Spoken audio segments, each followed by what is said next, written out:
So far, if you've done, I think it has to work, or it works best in the order if you do it like in these groups of three, not necessarily in the order of these three. Shielding, reflecting, anchoring. You should be able to braid them into like a single thing, I think. As follows.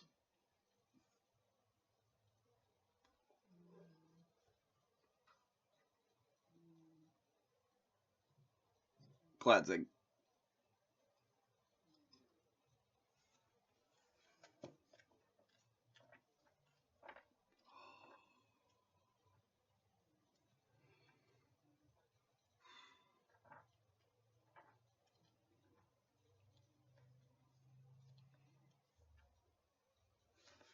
And quickening.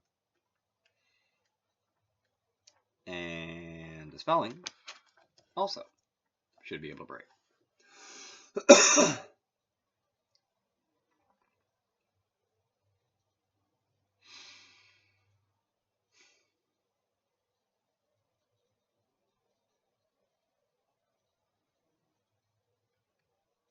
So now, it took me a second to decide which one I was going to do next.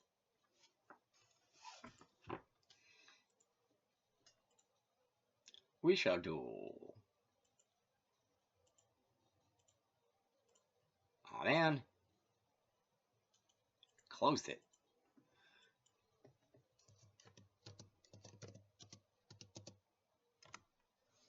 Kendrana. Centering. Now, centering is actually really, really cool. Now, centering can be used, is basically actually usable by anyone. That's actually the thing that's coolest about it. You don't actually have to be a magician, be a shaman, do anything to use Kendrana. You don't. You actually don't. We do it all the time. All the time. We do it with our emotions all the time. Anytime we're too pissed, whenever we just like, I need to take a moment and center, that's literally actually what we're doing. Athletes do it all the time. It is usable in Shadowrun by physical adepts to like enhance their literal actual athletics and stealth. If they learn centering, they by default actually kind of have to learn it first. You do it at work.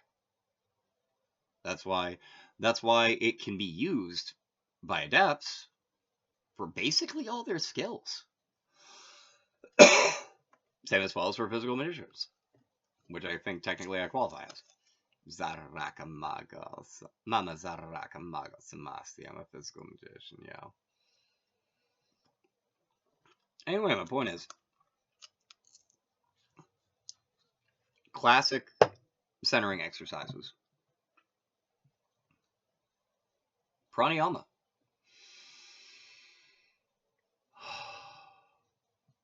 In point of fact, pranayama as centering for cleansing is like staple D&D. Cleansing breath.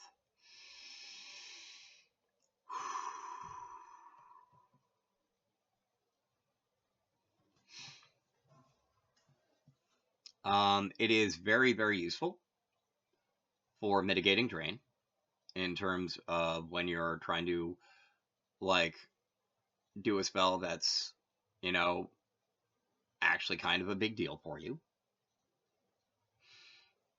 It can also help you focus to drown out distractions, which is a little bit counterintuitive in some senses, because some centering skills, because generally speaking, you use some sort of skill when you're doing centering, is typically viewed as something that distracts you. However, meditation by itself is even listed as a centering skill. Zalati. Performing athletics, skandadam karate. Like you learn sometimes when you get into the zone, it's because your body automatically centers itself.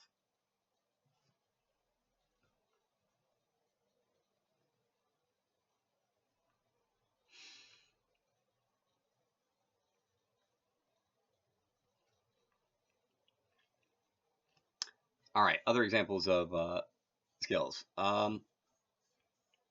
Mental math, specifically gematria, if you're doing magic. Numerical computations. Um, Actually, strictly speaking, language skills.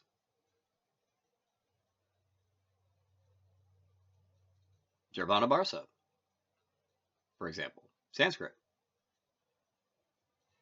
If I remember correctly, it's actually listed as one of the potential centering skills. You just like your chants and stuff are in Sanskrit. You start doing some stuff in Sanskrit. Now I could be wrong about this, but language tends to be a very useful skill for directing and focusing your attention. And dancing and singing. One of my longest running Shadowrun characters named Rothier. Some of the earliest skills I think the first metamagic skill he always learned was centering, and his focus was singing.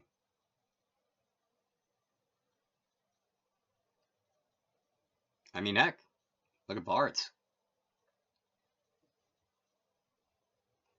In point of fact, for another section, there's an example of bards using different kinds of performances for like bardic music and spellcasting. And one example is a gnomish whistler.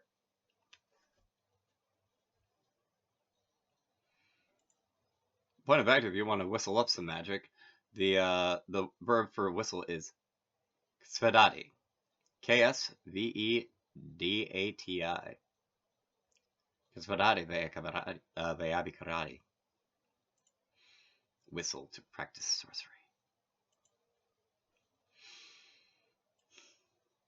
All right, I feel like that's the most I can give you on Kendrana right now, because the thing is about centering is it's actually one of the most intuitive things in Magic. Like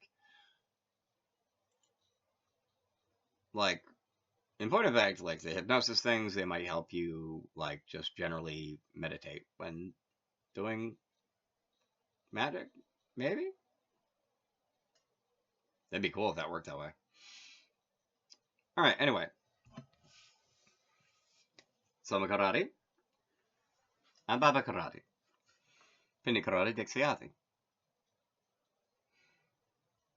Prasadayati, Salati. Associate with, insinuate, identify with, initiate. Reduce to order. Meditate. Thank you for watching. Please feel free to like, share, comment, and subscribe.